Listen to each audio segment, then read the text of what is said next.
Let's continue improving our form. At the moment, our form is too, let's say, bold. So it looks fine visually. But once we start typing, it turns all red. But that's not good.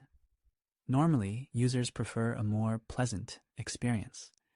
We don't show validation errors until they either try to submit the form or, for instance, focus on a field like the nickname, as if they intended to fill it, but then changed their mind and moved the cursor to the description. And when the nickname field loses focus, an event called blur, we show the error. This approach is practical and user-friendly. Let's implement it in our project. All right, let's start with our main form because there's also a message at the bottom, and it shouldn't be shown unnecessarily either. We will show it then, and only then, when the form is invalid and when there was an attempt to submit it.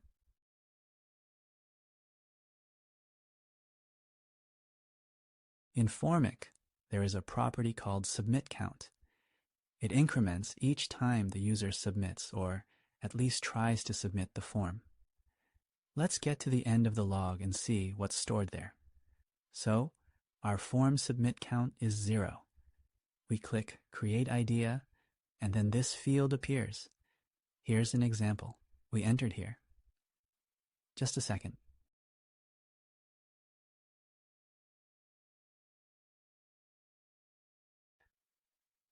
We entered name here, and you see these fields turned red because we haven't done anything with them yet.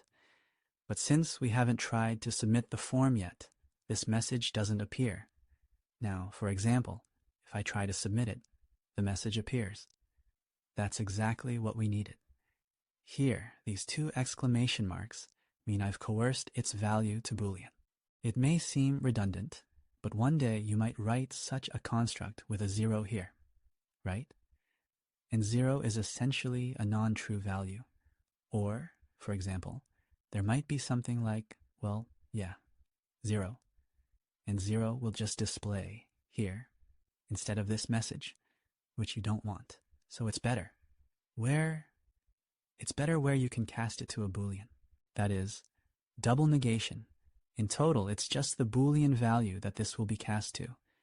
This is essentially analogous to writing like this, Boolean. But this way, it's just a longer version. Not as pretty. This way, it's pretty. Good. All right, we sorted out this message. And now let's discuss our inputs and text areas. Look, the focus suggests that our component can be, so to speak, touch it. It also has a similar object like error, just touch it. But we are responsible for marking these components as touch it.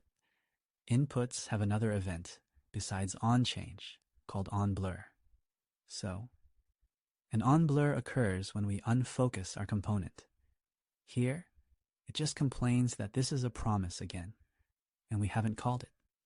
That's it. Set field touch it, meaning when we move the cursor away from this object, this field will be marked as touch it.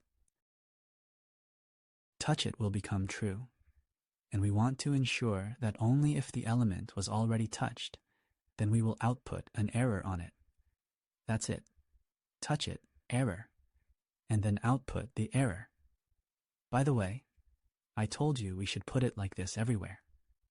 Well, let's place it everywhere like this. Good. Okay. And we transfer this to the text area. All right. onBlur input, touch it. Okay. Transferred. Let's see what we've got. We started typing something. Remove the cursor, and everything is valid. Touch the nickname. Remove the cursor. Nickname is invalid. Added here. Nickname is invalid. Wow, the description is invalid. Added something. Put a space. Again, there's an error because our format should be different. Removed everything. All right, everything works neatly now. And now, look, we click Create Idea, and we see this message appeared, as usual, and the text from the required message appeared. But at the same time, we didn't touch it. Why does it think it's touched now? It's done under the hood in Formik like this because it's a common practice, and it's really convenient for users. So here, slowly, yes, all the benefits of Formik start to unfold because it does all of this for us, and we really want that. Great. Everything. Our form has a very pleasant behavior now, and we can start moving forward. Thanks. See you soon.